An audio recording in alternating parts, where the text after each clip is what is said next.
Hi hello నమస్తే welcome to మనం TV. AP CM Chandrababu Naidu గారికి బిల్ గేట్స్ కి అయితే మీటింగ్ జరిగింది. అయితే వీళ్ళు 40 మినిట్స్ అయితే మాట్లాడుకున్నట్టు తెలిసింది. వీళ్ళ డిస్కషన్ లో ఏపీకి ఏమైనా మంచి జరగబోతుందా అనేది తెలుసుకోవడానికి ప్రయత్నం చేద్దాం. ఇప్పుడు మనతో ఉన్నారు సీనియర్ జర్నలిస్ట్ కట్టా కార్తిక్ గారు. నమస్తే సార్. నమస్తే రమ్య. సార్, చంద్రబాబు నాయుడు గారికి బిల్ గేట్స్ కి మధ్య మీటింగ్ జరిగింది. అంటే ఏపీకి ఏమైనా కొత్తగా మనకి ఫండ్స్ ఏమైనా రాబోతున్నాయా బిల్ గేట్స్ వల్ల? అపర కుబేరుడు మైక్రోసాఫ్ట్ అధినేత బిల్ గేట్స్ తోటి చంద్రబాబు నాయుడు మీటింగ్ అనేది నిజంగా మంచి పరిణామం. ఎస్, ఎట్టి పరిస్థితుల్లో ఒక్కసారైనా సరే బిల్ గేట్స్ని కలవాలి, ఆయనతో భేటీ నిర్వహించాలని ఏ ముఖ్యమంత్రికైనా ఒక కల ఉంటుంది. కానీ అందరికీ అవకాశం దొరకదు. అది కొద్ది మందికి మాత్రం దొరికే అవకాశం అది చంద్రబాబు నాయుడు గారికి విరివిగా దొరుకుతుంది. గతంలో కూడా ఇదే బిల్ గేట్స్తో చంద్రబాబు నాయుడు గారు వరుసగా భేటీలు అయ్యారు గతంలో. ఇప్పుడు 4వ ముఖ్యమంత్రి కదా ఆయన. ఇప్పుడు మరొకసారి భేటీ నిర్వహించడం జరిగింది. ఇప్పుడు ఆయనకు ఒక గేట్ ఫౌండేషన్ ఉంది. ఆ ఫౌండేషన్ ద్వారా ఆంధ్రప్రదేశ్లో సర్వీసెస్ కావాలనేది చంద్రబాబు నాయుడు గారి ప్రపోజల్. అది విద్య, వైద్యం, తర్వాత వ్యవసాయ రంగంలో ఏ టెక్నాలజీని అనుసంధానం చేస్తూ మీ సహకారం కావాలని చంద్రబాబు నాయుడు గారు వాళ్ళ ముందు పెట్టిన ప్రపోజల్. దానికి వాళ్ళు అగ్రీ అయినట్టు కూడా తెలుస్తోంది. గతంలో కూడా బిల్ గేట్స్తో చంద్రబాబు నాయుడు గారి వరుస భేటీల ఫలితంగా వాళ్ళ కార్యక్రమాలతో మైక్రోసాఫ్ట్తో ఏర్పరచుకున్న ఒప్పందాల ఫలితంగా హైదరాబాద్, అది ఉమ్మడి రాష్ట్ర ముఖ్యమంత్రిగా ఉన్నప్పుడు హైదరాబాద్ ఐటీ డెవలప్మెంట్లో ఆ భేటీలు కానీ అప్పుడు తీసుకున్న చొరవ కానీ చాలా ప్రముఖ పాత్ర పోషించింది. ఇలా హైటెక్ సిటీ మనం చూస్తూ ఉన్నాం. హైదరాబాదులో ఐటీ టెక్నాలజీ యొక్క ప్రాముఖ్యత మనం చూస్తూ ఉన్నాం. ఇవాళ మొత్తం ఇండియాకే ఐటీలో హైదరాబాద్ ఒక బ్రాండింగ్గా ఉంది. దానికి కారణం ఆ రోజు చంద్రబాబు నాయుడు గారు వేసిన అడుగులు, ఈ బిల్ గేట్స్తో జరిగిన వరుస భేటీలు, ఆ రోజు అమెరికా అధ్యక్షుడు గారి బిల్ క్లింటన్ సహకారం, ఇవన్నీ ఒకదానికొకటి అనుసంధానం. ఒకవైపు బిల్ గేట్స్తో ఆ రోజు చూసుకున్నటువంటి ఒప్పందాలు, చొరవ, ఇవన్నీ ఒక కారణం. అదే టైంలో బిల్ క్లింటన్తో కూడా మంచి సంబంధాలు మెయింటైన్ చేసి చంద్రబాబు నాయుడు గారు అమెరికా సహకారాన్ని తీసుకొని హైదరాబాద్ డెవలప్మెంట్, ఐటీ టెక్నాలజీని, ఐటీ కంపెనీని, ప్రత్యేకించి అమెరికా బేస్డ్ ఐటీ కంపెనీలు అన్నిటి కూడా ఆకర్షించి ఇక్కడ పెట్టుబడి పెట్టించడం అనేది కారణం. నిజానికి సౌత్ ఇండియాలో ఒక బెంగళూరు తప్ప ఐటీ ఇంకెక్కడ రాదు లేదు అనుకునే టైంలో హైదరాబాద్కి ఒక బ్రాండింగ్ తీసుకొచ్చి అది బెంగళూరు కంటే, చెన్నై కంటే, ఈవెందో దేశంలో ఏ నగరం హైదరాబాదుతో సరిపోదు అనుకునే రకంగా హైదరాబాద్ డెవలప్కి పునాదులు వేశారు చంద్రబాబు నాయుడు గారు ఆ రోజుల్లోనే. అయితే ఇప్పుడు బిల్ గేట్స్ ఆంధ్ర రాష్ట్రాన్ని సందర్శించడానికి కూడా వస్తున్నారు అనేసి వార్తలు ఉన్నాయి. ఎస్, చంద్రబాబు నాయుడు గారు తిరుపతికి ఆహ్వానించారంట. ఎందుకంటే తిరుమల అనేది చాలా దివ్యక్షేత్రం. ప్రపంచంలో ఉన్న ప్రతి హైందవుడు కూడా నమ్మేటువంటి భగవంతుడు శ్రీ వెంకటేశ్వర స్వామి కాబట్టి అక్కడికి రండి అని చెప్పేసి బిల్ గేట్స్ ఆహ్వానించినట్టు తెలుస్తూ ఉంది. అది ఆంధ్రప్రదేశ్ ప్రజల మనోభావం కూడా కాబట్టి ఖచ్చితంగా వస్తాననేటువంటి హామీ ఆయన ఇచ్చారనేటువంటి ప్రచారం అయితే నడుస్తూ ఉంది. అది పక్కన పెట్టేస్తే అదే ఇంకొకసారి అమరావతికి కూడా వస్తానని చెప్పేసి హామీ ఇచ్చినట్టు కూడా, అంటే ఆంధ్రప్రదేశ్లో పర్యటన చేస్తానని హామీ ఇచ్చినట్టు కూడా తెలుస్తుంది. ఒక్కసారి బిల్ గేట్స్ కనుక ఆంధ్రప్రదేశ్లో పర్యటన చేశాడంటే నిజానికి ఆంధ్రప్రదేశ్కి ఒక మంచి బ్రాండింగ్ వస్తుంది. ప్రపంచవ్యాప్తంగా ఉన్న ఐటీ కంపెనీలన్నీ కూడా ఆ విభజిత ఆంధ్రప్రదేశ్ వైపు చూస్తాయి.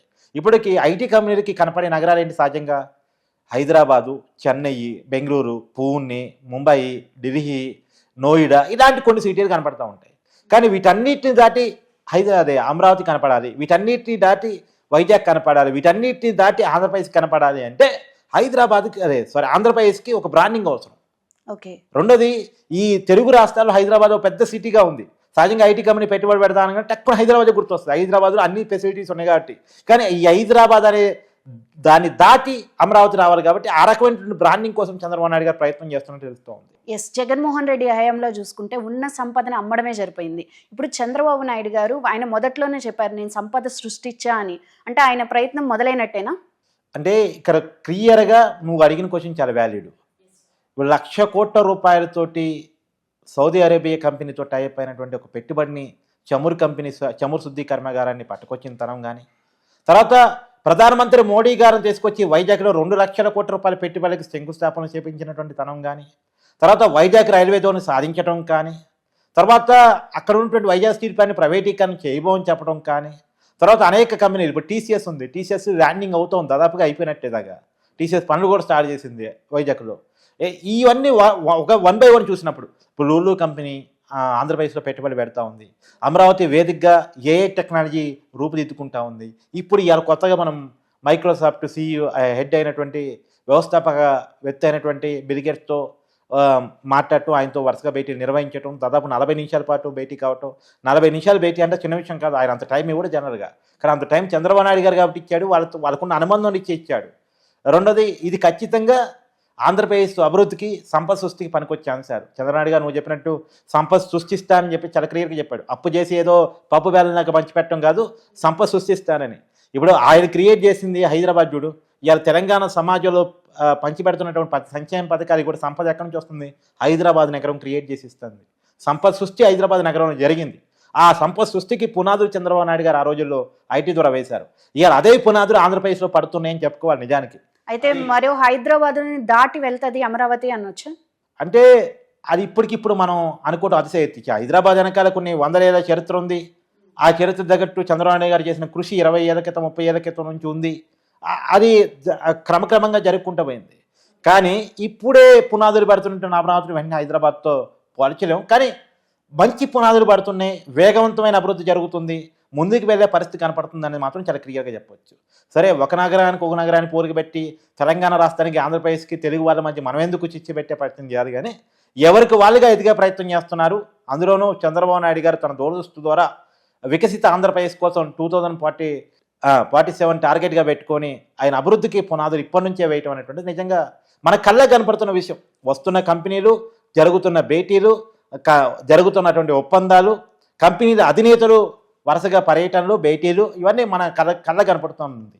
నేను చెప్తున్నాను కదా, ఇవాళ బిల్ గేట్స్ గారికి కనుక టైం ఇస్తే ఈ దేశంలో ఉన్న అందరు ముఖ్యమంత్రులు పోయి కలుస్తారు. కానీ ఆయన చంద్రబాబు నాయుడు గారికి టైం ఇచ్చారుగా. సో ఇది మంచి పరిణామమే, శుభపరిణామమే కదా. దీన్ని అలా అర్థం చేసుకోవాలి. ఖచ్చితంగా ఆంధ్రప్రదేశ్ ప్రజలకి మంచి రాబోతుంది. రెండోది, ఆంధ్రప్రదేశ్లో యువత ప్రధానంగా అక్కడ ఉద్యోగాలు కోరుకుంటా ఉంది. ఇలా ఆంధ్రప్రదేశ్లో ఉద్యోగాలు అంటే ఆంధ్రప్రదేశ్లో దొరకవు. అయితే హైదరాబాద్ రావాలి, లేదా అటు బెంగళూరు పోవాలి, తమిళనాడు బోర్డర్ కాబట్టి అటు చెన్నై పోవాలి, అంటే వేరు వేరు రాష్ట్రాలకు తరలిపోవడం తప్ప మనకు ఆంధ్రప్రదేశ్లో ఉపాధి దొరకదు అనేటువంటిది గత 5 సంవత్సరాల్లో జరిగినటువంటి పరిణామాలు. ఎందుకంటే కంపెనీలు పారదోరాడు జగన్మోహన్ రెడ్డి, కొత్త పెట్టుబడులు తీసుకురాలేకపోయాడు జగన్మోహన్ రెడ్డి. చివరికి హైదరాబాద్ వచ్చి వాచ్మెన్ జీవితం చేసుకోవచ్చు, కానీ ఇక్కడ ఆంధ్రప్రదేశ్లో బతకలేమనే పరిస్థితి క్రియేట్ చేశాడు. ఆ పరిస్థితి నుంచి ఆంధ్రప్రదేశ్ ప్రజల, యువత ఉపాధి అవకాశాలు ఆంధ్రప్రదేశ్లోనే క్రియేట్ అవుతాయి అని చెప్పడం కోసం చంద్రబాబు నాయుడు గారు చేస్తున్నటువంటి ప్రయత్నం, తాపత్రయం, ఈ 75 ఏళ్ల వయసులో కూడా ఆయన పడుతున్న శ్రమ, తీసుకుంటున్న చొరవ నిజంగా అభినందనీయం. వీళ్ళిద్దరు భేటీ ద్వారా ఓన్లీ మైక్రోసాఫ్ట్ కంపెనీలే వస్తాయా ఆంధ్రాలోకి, లేకపోతే వేరే ఏమైనా కంపెనీలు కూడా రావచ్చా? Yes, not only Microsoft, gate foundation అనేటువంటి ఒక ఆర్గనైజేషన్ ద్వారా కూడా ఆంధ్రప్రదేశ్లో సేవలు తీసుకోబోతున్నట్టు చెప్పారు. దానికి విద్య, వైద్యం, తర్వాత వ్యవసాయం, తర్వాత పబ్లిక్ సర్వీసెస్, తర్వాత ఉపాధి అవకాశాలు, వీటి విషయంలో అంటే ఉపాధి అవకాశాలు అంటే స్కిల్ డెవలప్మెంట్ సెంటర్స్ పెడుతున్నాడు చంద్రబాబు జిల్లాల వ్యాప్తంగా. ఆ స్కిల్ అంటే యువతకు వాళ్ళే పని నేర్పి ఏ పనుల్లో ఆంధ్రప్రదేశ్లో అవకాశాలు ఉన్నాయో ఆయా స్కిల్స్ ఇవాళ యువతకి ప్రభుత్వమే నేర్పి ఆయా ఉపాధి అవకాశాలు ప్రభుత్వం ఇవ్వటం, అది మంచి. ఇంత గతంలో చంద్రబాబు నాయుడు గారు 2014లో స్కిల్ డెవలప్మెంట్ సెంటర్ స్టార్ట్ చేశారు. జగన్మోహన్ రెడ్డి గారు వచ్చిన తర్వాత అవి క్లోజ్ చేశారు, పైగా దాని మీద కేసులు పెట్టారు. ఇప్పుడు మళ్ళీ స్కిల్ డెవలప్మెంట్ సెంటర్ స్టార్ట్ కాబోతున్నాయి. అది కూడా గేట్ ఫౌండేషన్ సహకారం కూడా తీసుకోబోతున్నారు. ప్రధానంగా ఏ టెక్నాలజీని ఉపయోగించుకోవాలి, అది కూడా డెప్త్ ఏ టెక్నాలజీని ఖచ్చితంగా అడాప్ట్ చేసుకొని ఆంధ్రప్రదేశ్లో ఐటీ పరిశ్రమను ఒకే డెవలప్ చేయటం, నాన్ ఐటీ కూడా బాగా పెద్ద ఎత్తుంది స్కిల్ డెవలప్మెంట్ నేర్పడం ద్వారా యువతకు ఉపాధి అవకాశాలు కల్పించడం. ఈ ఐటీ, నాన్ ఐటీ మాత్రమే కాకుండా ఆంధ్రప్రదేశ్కి ప్రధానమైనటువంటి ఉపాధి రంగం అయినటువంటి వ్యవసాయ రంగాన్ని కూడా టెక్నాలజీతో ముడిపెట్టి, టెక్నాలజీని దాంట్లోకి అడాప్ట్ చేసేసి దాన్ని కూడా ఖచ్చితంగా అభివృద్ధి చేయటం అనేటువంటి చంద్రబాబు గారు తీసుకున్న ప్రణాళిక. ఆ ప్రణాళిక ఇవాళ బిల్ గేట్స్ గారి భేటీలో చర్చకు వచ్చినట్టు మనకు కనపడుతోంది. కానీ ఒక విషయం గుర్తుపెట్టుకో, ఒక్కసారి విరివిగా కంపెనీలు రావటం కనుక స్టార్ట్ అయిందంటే, ఒక కంపెనీ పెట్టుబడి పెట్టిందంటే ఆ ఒక్క కంపెనీ 10 కంపెనీలు పట్టుకొస్తుంది. రైట్. ఒక్కసారి బెల్లం పెడితే ఈగలన్నీ వస్తాయిగా. అట్నే బిల్ గేట్స్ లాంటి వ్యక్తి కనుక ఆంధ్రప్రదేశ్లో అడుగుపెట్టి ఒక పెద్ద ఇన్వెస్ట్మెంట్ చేశాడు అంటే ఆటోమేటిక్గా అమెరికాలో కానీ బయట దేశాల్లో కానీ ఉన్నటువంటి పెద్ద పెద్ద ఇన్వెస్టర్స్ ఖచ్చితంగా ఆంధ్రప్రదేశ్ వైపు చూసే అవకాశం ఉంటుంది. ఏదైనా బిల్ గేట్స్తో భేటీ అన్నటువంటిది ఆంధ్రప్రదేశ్ బ్రాండింగ్కి, ఖచ్చితంగా ఆంధ్రప్రదేశ్ బ్రాండింగ్ ఉపయోగపడే అంశం. ఏదైనా గుర్తుపెట్టుకో, ఫస్ట్ బ్రాండింగ్ ఇది ఇంపార్టెంట్. ఒక వస్తువు వైపు మనం చూడాలంటే, ఒక షాప్ మన వైపు చూడాలంటే ఆ షాప్ అయినా ఆ వస్తువైనా బ్రాండింగ్ సంపాదించాలి. ఇలా ఆంధ్రప్రదేశ్కి బ్రాండింగ్ సంపాదించే పనుల్లో చంద్రబాబు నాయుడు గారు ఉన్నారు.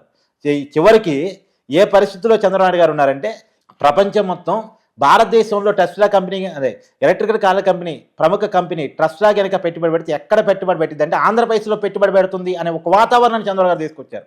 అది పెట్టంటూ ఇంకా టైం ఉంది, కానీ అది వస్తా రాదో చూడాలి దానికి. ఎందుకంటే భారతదేశ ప్రభుత్వంతో కూడిన వ్యవహారం కాబట్టి, అది కేంద్రంతో కూడిన వ్యవహారం కాబట్టి వస్తే ఆంధ్రప్రదేశ్కి వస్తా చూడాలి. కానీ ఆ వాతావరణం అయితే వస్తుంది, ఆ బ్రాండింగ్ వస్తుంది ఆంధ్రప్రదేశ్కి కంపెనీలు వస్తున్నాయి, టెస్లా కూడా వస్తుంది, మైక్రోసాఫ్ట్ రాబోతుంది, టీసీఎస్ వచ్చేసింది అనేటువంటి ఒక బ్రాండింగ్ మాత్రం చంద్రబాబు గారు పట్టుకురాగలుగుతున్నారు. Okay, thank you Karthik. Thank you.